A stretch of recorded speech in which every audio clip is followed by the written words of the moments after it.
Selamat datang di media pembelajaran Sumayasa Dom Edukasi, media pembelajaran asik, kreatif, dan menyenangkan.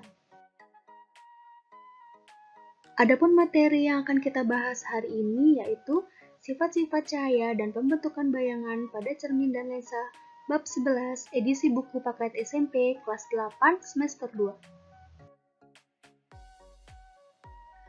Burung beo, burung belibis, buah naga dimakan ular.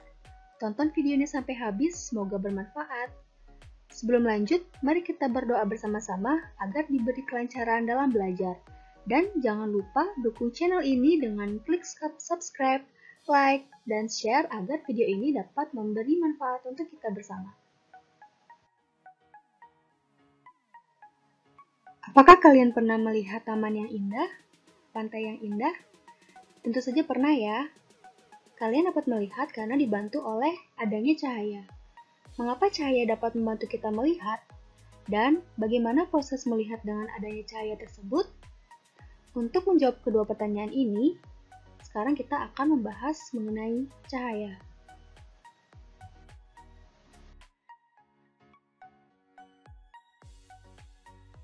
Sifat-sifat cahaya.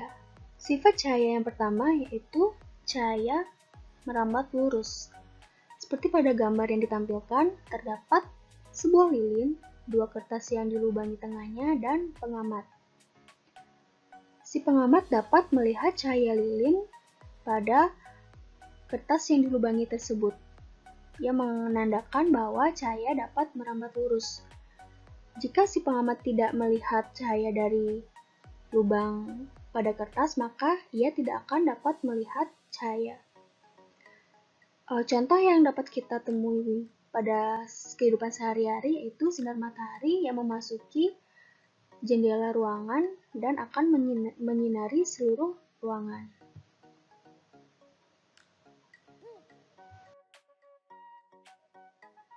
Sifat cahaya yang kedua yaitu cahaya dapat dipantulkan.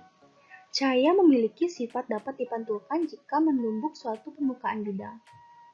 Pemantulan cahaya dibagi menjadi dua yaitu pemantulan baur dan pemantulan teratur. Pemantulan baur terjadi jika cahaya dipantulkan oleh bidang yang tidak rata seperti aspal, tembok, batang kayu, dan lain sebagainya. Sementara pemantulan teratur terjadi jika cahaya dipantulkan oleh bidang yang rata seperti cermin datar. Nah, jadi untuk pemantulan baur atau bisa dibilang difus, cahayanya akan dipantulkan ke segala arah. Sementara pemantulan teratur, cahayanya akan dipantulkan ke satu arah atau arahnya teratur.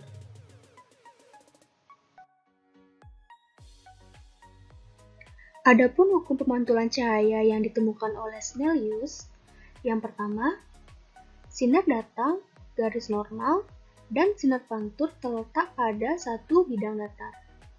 Dan yang kedua, besar sudut datang sama dengan besar sudut pantul. Adapun sifat cahaya yang ketiga yaitu cahaya dapat dibiaskan. Cahaya akan dibiaskan ketika melalui dua medium yang memiliki kerapatan optik yang berbeda. Kecepatan cahaya akan menurun saat dari udara memasuki air atau medium yang lebih rapat. Semakin besar perubahan kecepatan cahaya saat melalui dua medium yang berbeda, akan semakin besar pula efek pembiasan yang terjadi. Nah, cahaya dapat dibiaskan dapat kita lihat dari contoh sehari-hari ketika pensil dicelupkan ke dalam gelas yang berisi air.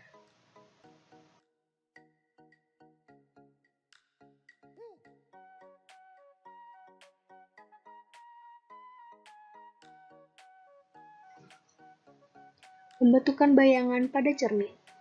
Cermin adalah sebuah benda dengan permukaan yang dapat memantulkan bayangan benda dengan sempurna. Ada 3 cermin, yaitu cermin datar, cermin cekung, dan cermin cembung. Contoh dari cermin datar adalah cermin yang kita gunakan sehari-hari untuk bercermin. Yang kedua, cermin cekung, contohnya cekungan dari sendok aluminium. Yang ketiga, cermin cembung, contohnya yaitu cermin yang dipasang di pinggir jalan raya untuk melihat apakah di suatu pengkolan ada kendaraan atau tidak. Yang pertama adalah pembentukan bayangan pada cermin datar. Pada cermin datar, bayangan bersifat nyata apabila titik potongnya diperoleh dari perpotongan sinar-sinar pantul yang konvergen atau mengumpul. Sebaliknya, bayangan bersifat maya apabila titik potongnya merupakan hasil perpanjangan sinar-sinar pantul yang divergen atau menyebar. Sifat bayangan cermin cekung adalah maya, tegak, sama besar, dan jarak bayangan ke cermin sama dengan jarak benda ke cermin.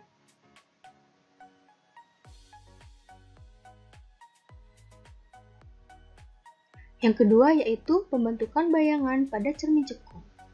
Cermin cekung atau konkav merupakan cermin yang berbentuk lengkung ke belakang seperti bagian bola sebelah dalam.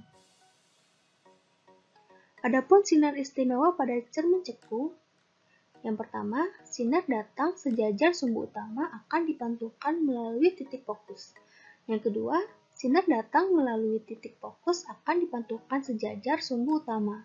Dan yang ketiga, sinar datang melalui titik pusat kelengkungan akan dipantulkan melalui titik pusat kelengkungan cermin pula.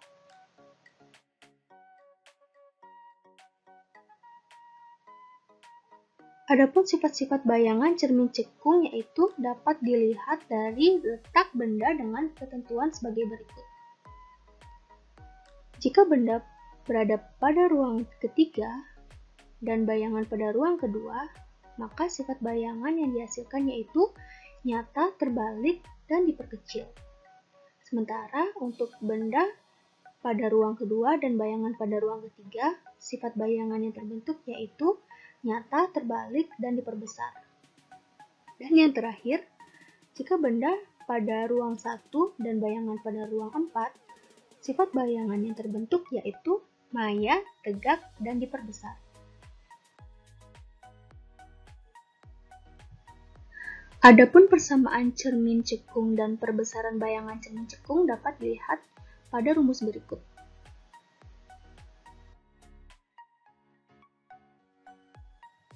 Contoh soal, sebuah benda diletakkan 10 cm di depan cermin cekung. Jika jarak fokus cermin tersebut 6 cm, tentukan jarak bayangan yang dibentuk dan perbesaran bayangannya. Kita ketahui bahwa jarak benda dengan simbol S sama dengan 10 cm, jarak fokus cermin dengan simbol F adalah 6 cm. Ditanya jarak bayangan dan perbesaran bayangan. Nah, kita menggunakan rumus yang sudah diterangkan sebelumnya. Setelah itu, kita masukkan apa saja yang sudah diketahui. Dan didapatkan hasil jarak bayangannya yaitu 15 cm dan perbesaran bayangannya 1,5 kali. Selanjutnya, pembentukan bayangan pada cermin cembung. Cermin cembung adalah cermin yang memiliki bentuk lengkung di mana permukaan cermin yang memantulkan cahaya melengkung keluar. Cermin cembung memiliki sifat divergen atau menyebarkan cahaya. Sifat bayangan cermin cembung yaitu maya, tegak, dan diperkecil. Adapun sinar istimewa pada cermin cembung, yang pertama, sinar datang sejajar sumbu utama dipantulkan seolah-olah dari titik fokus. Yang kedua, sinar yang datang menuju titik fokus dipantulkan sejajar sumbu utama. Dan yang ketiga, sinar yang datang menuju titik pusat kelengkungan cermin seolah-olah dipantulkan berasal dari titik pusat kelengkungan tersebut.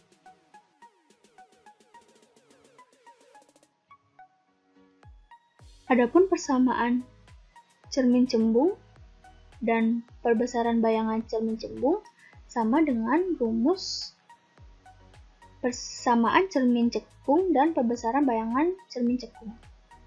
Tetapi bedanya di cermin cembung, untuk persamaan cermin cembungnya, untuk jarak fokus dan jari-jari selalu bertanda negatif, sementara yang cekung sebelumnya itu bertanda positif.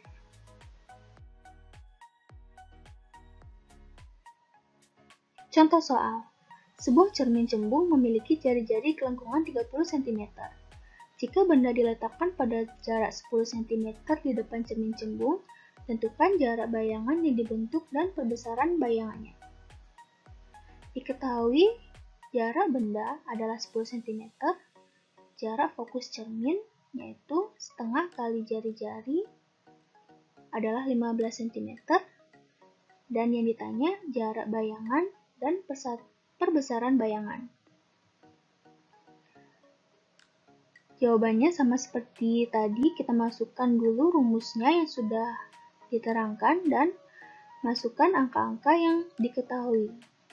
Tetapi ingat, untuk di cermin cembung, jarak fokus dan jari-jari itu bertanda negatif, sehingga 15 cm itu bertanda negatif, sehingga menghasilkan jarak bayangannya min 6 cm dan perbesaran bayangannya yaitu 0,6 kali. Selanjutnya, kita bahas pembentukan bayangan pada lensa. Lensa adalah benda bening yang memiliki permukaan berbentuk cekung atau cembung dan berfungsi untuk membiaskan cahaya. Adapun dua jenis lensa, yaitu lensa cembung dan lensa cekung. Contoh dari lensa cembung adalah loupe yang digunakan untuk mengamati benda-benda kecil sehingga tampak besar. Dan yang kedua ada lensa cekung, contohnya adalah lensa okuler pada mikroskop. Jika disentuh, lensa cembung bagian tengahnya lebih tebal dari bagian pinggir. Lensa cekung bagian tengahnya lebih tipis dari bagian pinggirnya. Nah, yang pertama lensa cembung. Teropong bumi merupakan salah satu benda yang menggunakan lensa cembung. Lensa cembung adalah lensa yang bagian tengahnya tebal, tetapi bagian tepinya tipis. Lensa cembung disebut juga sebagai lensa positif dan bersifat mengumpulkan cahaya atau konvergen. Lensa cembung dibedakan menjadi tiga, yaitu lensa cembung-cembung atau biconvex, lensa cembung datar atau panconvex, dan cekung cembung atau konkav konveks.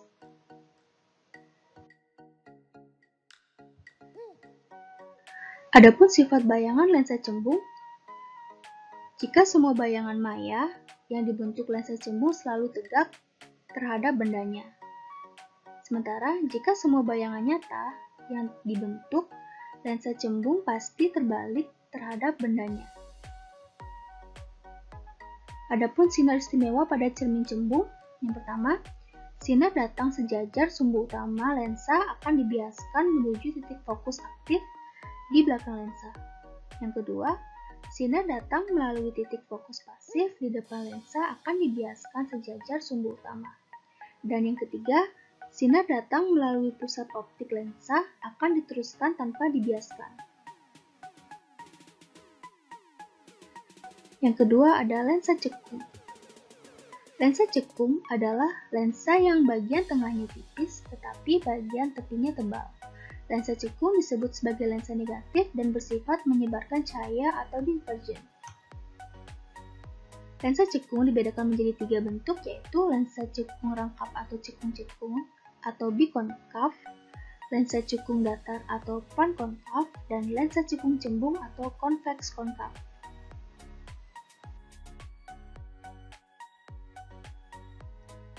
Adapun sifat bayangan lensa cekung yaitu maya, tegak, dan diperkecil. Sinar istimewa pada lensa cekung. Yang pertama, sinar datang sejajar sumbu utama lensa seolah-olah dibiaskan berasal dari titik fokus aktif di depan lensa. Yang kedua, sinar datang seolah-olah menuju titik fokus pasif di depan lensa akan dibiaskan sejajar sumbu utama. Dan yang ketiga, sinar datang melalui pusat optik lensa akan diteruskan tanpa dibiaskan. Nah, untuk persamaan lensa cembung dan cekung, perbesaran lensa cembung dan cekung, rumusnya sama seperti sebelumnya. Hanya bedanya, persamaan lensa cembung dan cekung untuk jarak fokus lensa cembung bernilai positif, dan jarak fokus lensa cekung bernilai negatif. Kemampuan lensa dalam mengumpulkan atau menyebarkan sinar disebut kuat lensa dengan simbol D, dengan satuannya yaitu dioptri. Adapun rumusnya yaitu D sama dengan 1/F dan D sama dengan 1/F. Untuk rumus D sama dengan 1/F digunakan jika F-nya dalam satuan meter dan D sama dengan 1/F digunakan jika F dalam satuan cm. Adapun rangkuman yang dapat kita rangkum hari ini yaitu yang pertama, cahaya memiliki sifat dapat merambat lurus, dipantulkan, dan dibiaskan. Yang kedua, pemantulan cahaya dapat berupa pemantulan baur dan teratur. Dan yang ketiga, cahaya akan dibiaskan ketika melalui dua medium dengan kerapatan optik yang berbeda. Yang keempat, cahaya dapat dipantulkan pada cermin datar, cermin cekung, dan cermin cembung. Yang kelima, cahaya dapat dibiaskan pada lensa cekung dan lensa cembung. Adapun kuis untuk materi kali ini ada 5 soal. Yang pertama, sebutkan sifat-sifat cahaya. Yang kedua, apa perbedaan pemantulan baur dan teratur? Yang ketiga, kapan cahaya dapat dibiaskan? Dan yang keempat, sebuah benda diletakkan 15 cm di depan cermin cekung. Jika jarak fokus cermin tersebut 11 cm, tentukan jarak bayangan yang dibentuk dan perbesaran bayangannya. Dan yang terakhir, yang kelima, berapakah kekuatan lensa sebuah lensa bikonveks dengan jarak titik fokus 10 cm? Sekian materi hari ini. Nasi kecap rasanya gurih, ditambah kuah daging cumi. Saya ucapkan terima kasih sudah mendukung video kami. Jangan lupa untuk komen, subscribe, like, dan share ke teman-teman kalian agar video ini dapat bermanfaat untuk kita semua. Sampai jumpa di materi berikutnya.